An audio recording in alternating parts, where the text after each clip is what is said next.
screen?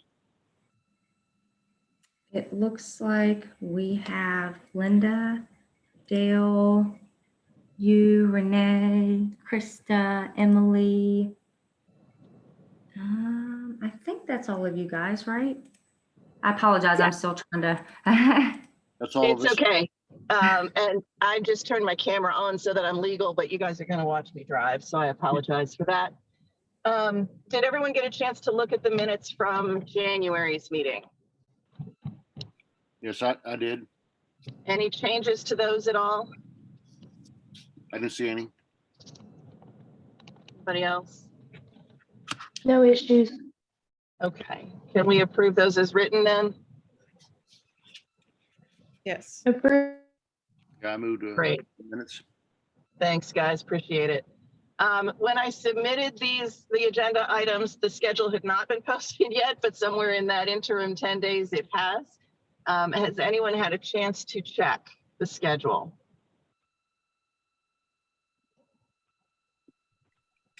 I have not. I just realized that, yeah, it did get posted, didn't it? So I will. I would say at this point, we're trying to figure out what the actual Medicare rates are. So I know that it is an adjustment from last year in the positive. But right now, let's just make sure that the codes we need are on there. That all the codes from last year got transferred over.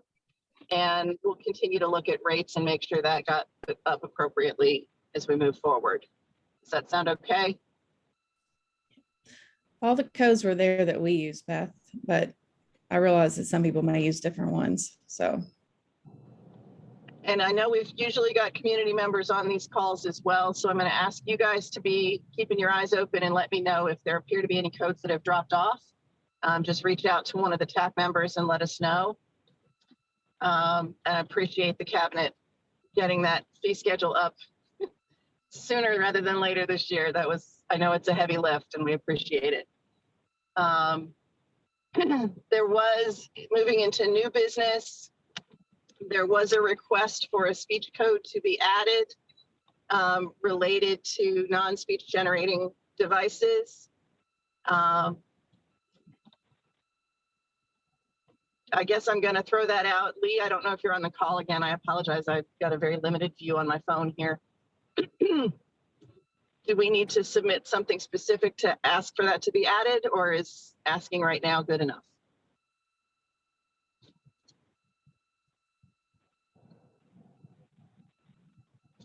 It doesn't appear Lee is on the call. Okay. Then I will reach out to Lee and see if that can be added, Dale. I've got a little blurb written that can talk about the usage of it. So I'll submit that to her. May have just joined. Yeah, she just joined. Sorry. Lee, were your ears burning? Yes, a little bit, which helped me remember that I needed to jump on this call while I'm trying to get my computer to connect. You and I are both having that kind of a day. So I got on at about 8:33. So I understand completely.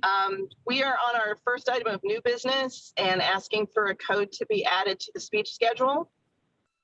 Do we need to submit anything formal for that, or is this request formal enough? Can you tell me why we need to add this to the schedule? Sure. So 92606 is for augmentative and alternative communication. It's a non-speech generating device code. And a lot of our kids will start working with communication devices like picture boards and things like that that don't generate sound, but that do start that communication process. And this is the code that gets used when that is being developed in session. Is it a new service or just a new code? It is a code that's been in existence for a while. It just has not been on our schedule. Okay, we'll have to take a look at it and do some review on the fiscal impact, since it's would be a new service actually, right?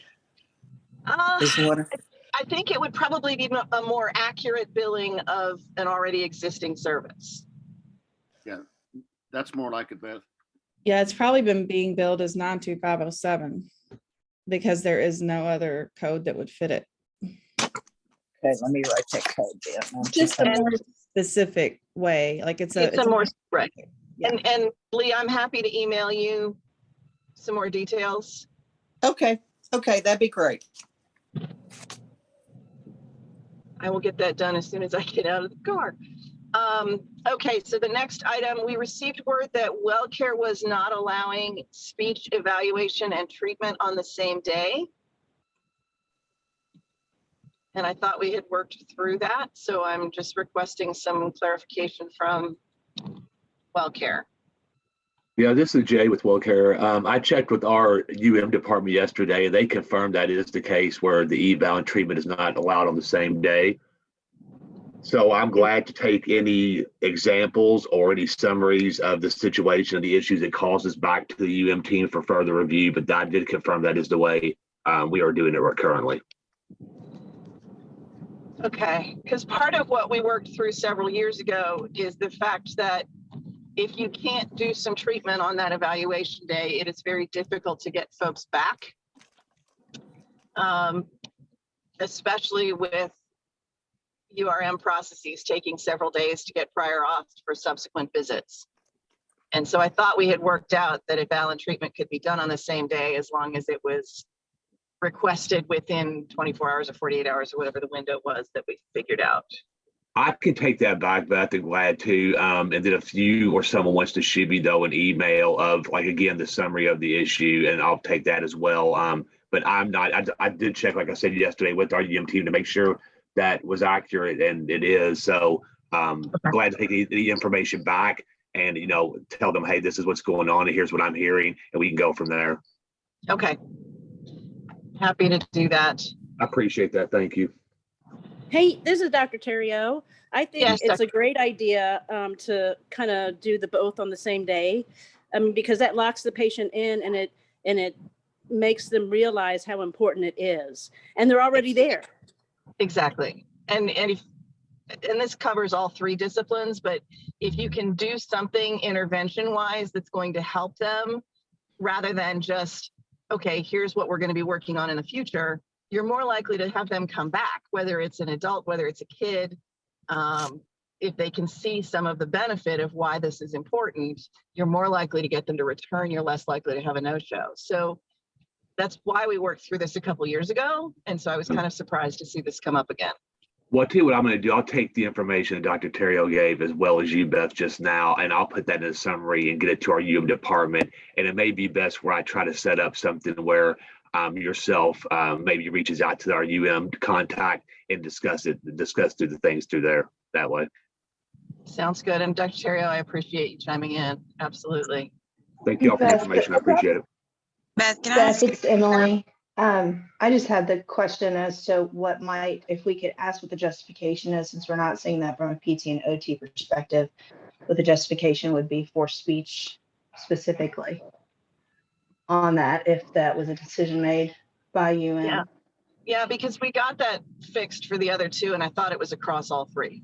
So if there's some reasoning why speech is separated out of that, we'd love to know.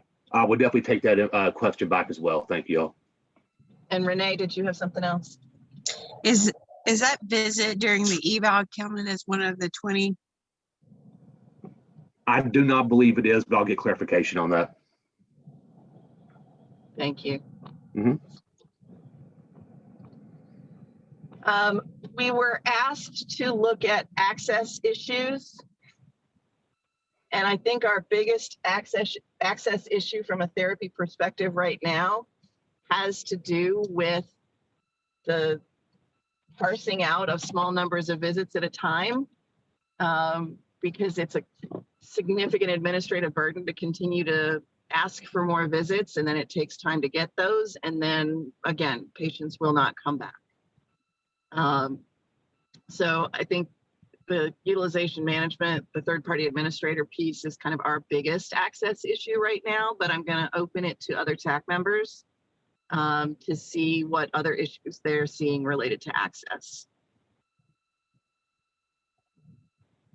WellCare has recently changed their authorization process and they're requiring the plan of care now. So we're kind of moving in the wrong direction with things getting easier and less burdensome. So now auths are, taking longer or more cumbersome.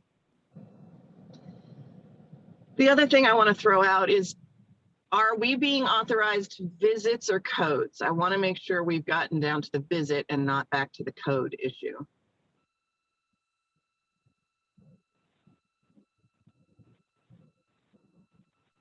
I'll have to ask, but I can find out real quick.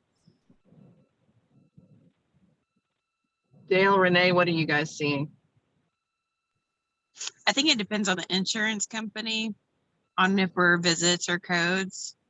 So I can ask for a detailed report of who's doing visits versus codes and get back to you on a spreadsheet. That would be great. Okay. I'll do that as homework. Same here, Beth. Because that's the other process that we worked through several years ago that I think has reverted back with the shift in third-party administrators that all of the MCOs are using, is that some of them are asking for specific code pre-cert, which defeats the purpose, because we may not be using those specific codes depending on how that adult child comes in that day. That's right. Yeah. I'll ask which specific carrier, which ones are doing that. I don't think it's not everybody. Some are visits. So I'll see. Yeah. Mm-hmm. I think the majority are visits, but I can do a list too. Emily, what are you seeing in the hospital side? I'm actually asking about authorization and documentation between the forms that we have to fill out and everything else. But I know I am seeing a mix. I'm just trying to determine at this point whether or not it's by unit based on our wound care CPT codes versus our other therapy CPT codes. But I can do the same to send that information to you. That would be great. Linda, what about you? I'm checking on that also, but I was going to ask one question. When y'all are doing the authorization, is this the initial authorization or after so many visits authorizations? Both. Because what we're seeing is we send in for an authorization and they keep saying that pre-authorization has been waived on our initial visits. Then after 20 visits, they're starting to deny, saying we have to do it after 20 visits, get the authorizations. Then we go to get the authorization after the 20 visits, and then they're saying we don't need authorization. So we're going back and forth. Is that with a specific MCO, Linda, or is that with fee for service? This is for Medicaid, and they said it pertained to the MCOs also. Okay, because I know that Medicaid, fee for service Medicaid was not requiring prior auth for the first 20. And I thought at one point passport was not either, but I thought the rest of them were. So that's what we're running into issues with, going back and forth with our denials management versus our pre-authorization team. And they're talking to people and they're getting different answers. So we're trying to go back and meet with each one of them. So if anybody has any ideas on any of them, or if any of the MCOs are on the call that can answer that, would be great. This is Angie with Medicaid. Linda, are you with the hospital? Yes. That's the issue, because right now any hospital service prior authorization is waived. Yeah, Linda, I had that same conversation with our pre-auth and denials groups where we are billing as type 1 providers. Our authorization is omitted on that for the hospital-based clinics. And then what after the 20 visits? And well, the benefit, if the benefit is 20 visits, I didn't catch that. I'm sorry. if the benefit is 20 visits, then technically they don't have more than 20 visits, but anything over that, can be looked at for medical necessity. Okay. And now you're saying this reaches out across the MCOs. Is that correct for hospital-based? Yes, it is, and for fee for service. Okay, thank you. And then just to clarify, for non-hospital-based outpatient clinics, is fee-for-service still waiving pre-cert for the first 20 visits? It's not, we're not waiving it. It's just not required. It's not required. Yeah, the And benefit then- is 20 visits. And so anything after that has to be reviewed for medical necessity. Okay. I'm going to run through our MCOs just to see if anybody else is doing that, just so we can clarify on the non-hospital-based outpatient side.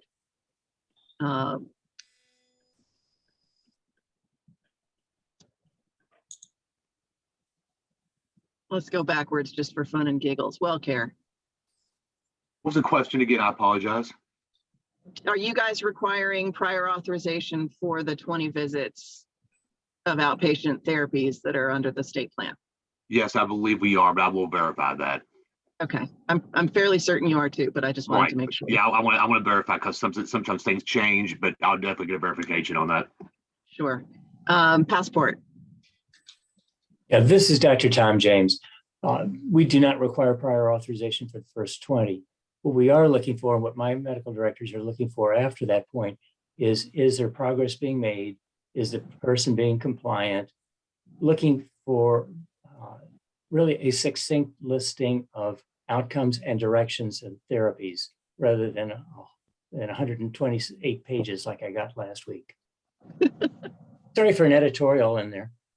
I appreciate that, because there are times where therapists feel like they need to send those 128 pages because when they send succinct, they're told it's not enough. So it's nice to know that somebody's looking for less, more focused, more appropriate. So that's good to know. We had something out on our webpage until COVID, but once we're allowed to start doing more reviews, we'd like to be able to get with you so we can have a focused process. Sounds perfect. Sounds great. And I skipped United. My alphabet's not working this morning. I'm sorry.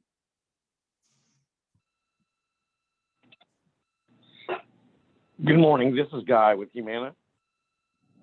Good morning. Good morning. Yes, we do require the outpatient prior authorizations in the first 20. Okay. United Healthcare. Guy, I wanted to comment. This is Zelda. I'm also on from Humana from our UM team. Thank you, Zelda. Yeah, you're welcome. Actually, we do not. Since we've started on the Humana side, we do not require an authorization for the first 20 visits. Of course, if they're pediatric under 21, we give them unlimited, and then over 21, we require an off at the 21st visit. Thank you for that clarification. I thought I had read a change where that they were requiring it. That might be to come when we get a vendor, but no, since we've started, that's not been the requirement. Thank you. Appreciate that clarification. Mm-hmm. Can we go back to United Healthcare because I skipped them?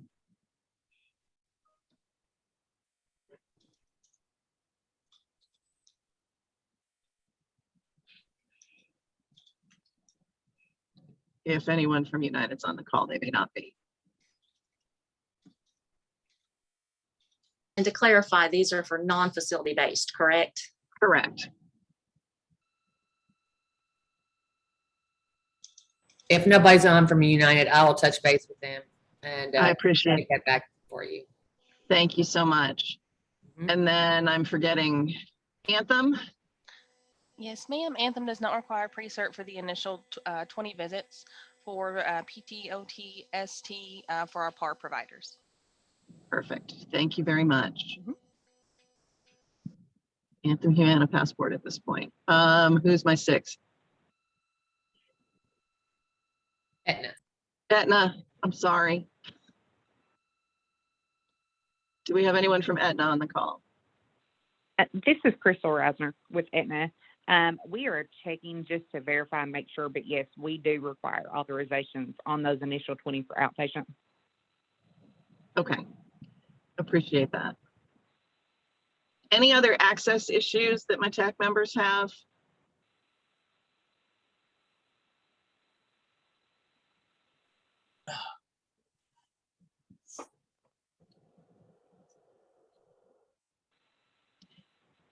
I think the biggest that remains is accurately assessing network capability, because we have a variety of types of folks under Medicaid, and they may require different types of therapists. And so, you know, I'm a physical therapist. You do not want me treating your low back injury. You do want me treating your child. But I don't know that the networks drill down that far. And looking at network adequacy, especially because of the reimbursement challenges with Medicaid, it can't all fall on one clinic or they're not gonna be able to keep their lights on, is a challenge to make sure that we have adequate access for the clients that need us.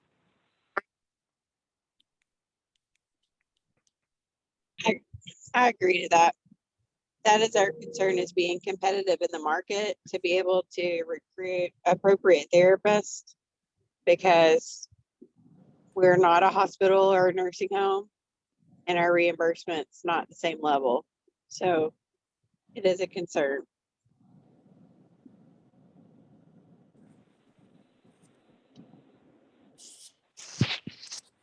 And then we did have a request from a TAC member to find out what the process was to request an increase in the fee schedule. And I know that that's a huge issue. So I guess I would throw it out to our cabinet friends to see what the steps are that should be taken, whether it is feasible or not. So as far as steps to be taken, the Yes, ma'am. steps that you can take would be to submit a kind of a formal recommendation to the commissioner. Be specific about what increases you want. Be certainly aware that Medicaid only gets the money that the legislature appropriates. Right. And you know, a dollar only goes so far. So if you were to ask for a rate increase, you might consider also asking for an appropriations increase from the legislature. Thank you, Leah. I appreciate that. And that's about the best I can tell you. Sure. Sure. Yeah. And what we do afterwards is we'll do a physical impact. So, you know, take last year's claims and attach the new rates to it, and do some sort of magic about you know, what they expect the growth to be for. Like this year, there's a number that comes from someplace. It's a number, and that's why I don't know too much about it. But, you know, if the growth has been like 2%, then that 2% gets tacked on the top. And then there's a physical impact done, and everybody then looks around to see if there's any money that can cover that. Sure. I appreciate that. That'll get us started. Okay, great. I'm going to throw it out to my TAC members. Any other issues that have come up since we posted this agenda? We have an issue with no shows, and I realize that, you know, we're not allowed to charge anything, which, you know, we don't, but it's very frustrating when we hold spots for these families. Particularly, it's usually for evaluations, and then they don't show up, you know, they don't call, they don't anything, and we've lost that appointment, but we have, you know, a list of kids waiting, and it's not, there's no accountability there at all. And that's extremely frustrating on our end. So we were like, well, could there be something where they could like put down a deposit and they get it back when they come, or I don't know, just something that would hold them accountable. I mean, that works on the commercial side, as far as people, which we don't do it at all now. We don't do it across the board because we keep it the same for everyone. But it's just, yeah, we need help with that. Are therapists allowed to use the no-show portal? And I guess I I'm throwing believe this out to Dr. Yeah. Terrio or to Lee. Yes, and anybody who has Kentucky Health Net access. I couldn't think of the word. Yeah, if you have access to the portal, you have access to the no-show.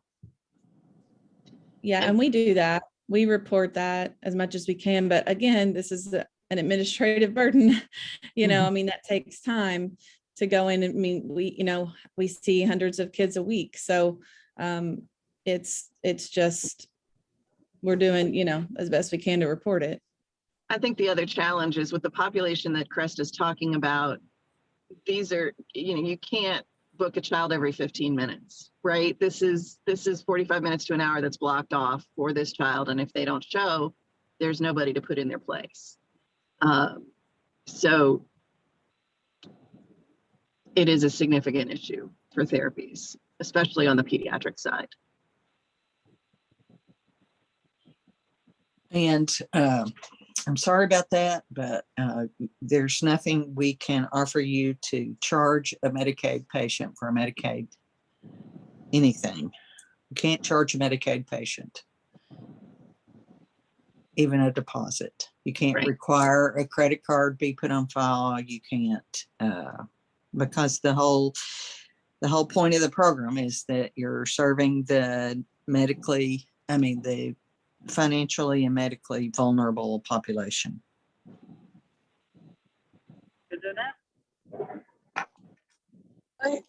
You're not charging them if they show up. You're holding them accountable. But if they don't, she's saying you're not allowed to charge them.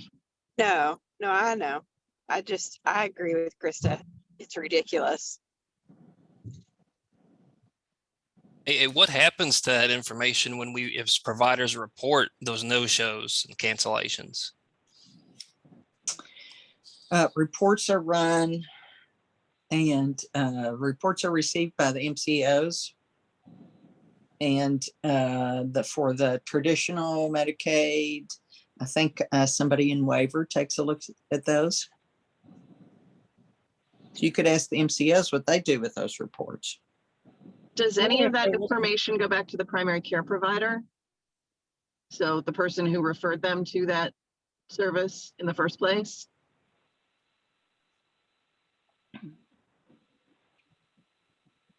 This is Dr. Tom James with Passport. When we receive those lists, we look at the pattern. If, a single missed visit is one thing, but people who have several missed visits, we have an outreach that goes to the primary care physician and trying to get our case managers to get in touch with the person directly. Okay.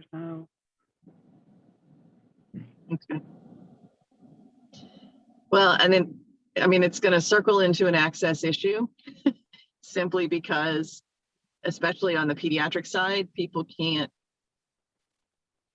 block hours of time if folks aren't going to show for limited income. So that's going to be a problem down the line if we can't figure something out with this. And I understand the not being able to charge them completely, but we've got to figure something out. Hi, this is Dr. Terrio again. Other than having them on the books, having the appointment set, what are you guys able to, send text reminders, phone calls, reminding people of the appointments, anything like that? Yes, we go so far as our therapist gives them a call 24 hours before the appointment, introduces them, asks them, medical questions, medical history questions. And then we also send them a text reminder. They get several text reminders. We do the same. And sometimes like we had one, I think just yesterday that confirmed less than 24 hours that they were going to come and they didn't show up. We're going above and beyond to get them in the door. I mean, I don't know what else to do other than to go to their house and pick them up. It's like, and even we have a doctor's office here that even provides transportation to their patients if they need it. Like they will find a way to get them here to this building if they need help. And we're really close to a city bus stop as well. So if they can get on a city bus, then, they can get here. So.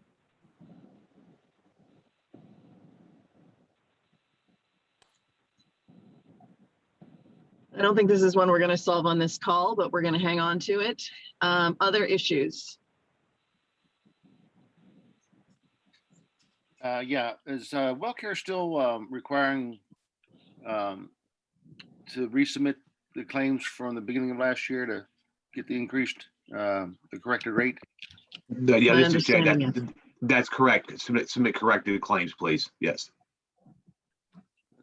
That's a pretty rough burden for. It's a lot, yes. Other issues?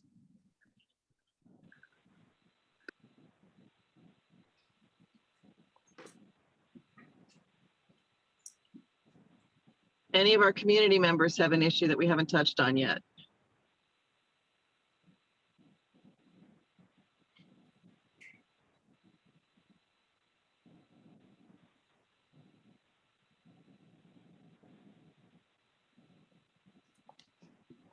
All right, hearing crickets. I am going to send information to Lee. Do you still need stuff from me, or is the information from this call okay on the AAC code? No, if you could send something, that would be great. I can do that. You speak the language and I just, speak some, pigeon form of that. So. We speak some language. I don't know what language it is, but there it is. It will send information to WellCare on the eval and treat for speech and why that's different from PTOT. See if we can get that fixed. I believe we meet again in May. And in the meantime, please send any issues that you guys have and we can try to work on them in between or bring them to the next meeting. I apologize again for being late. Beth, this is Guy. I just wanted to ask, did you need an update on the therapy rate project for Humana? Yes, please. Okay, that was completed. Actually, I think they went back in and closed it because it shows January 12th completed. There were a little over 31,000 claims reprocessed. So they did finish that. That's great. I appreciate that. While we're on that topic, I apologize. I'll pull in the others. My other MCOs, has anyone else finished reprocessing last year's incorrect claims? Hi, this is Crystal with Passport. Yes, ours completed on February 23rd. We processed over about 75,000 claims. There were about under 100 that were not reprocessed, but once that goes through our check processing, they're going to get those reviewed and get those completed too. So, and that should be done by the end of next week. Terrific. Thank you. You're welcome.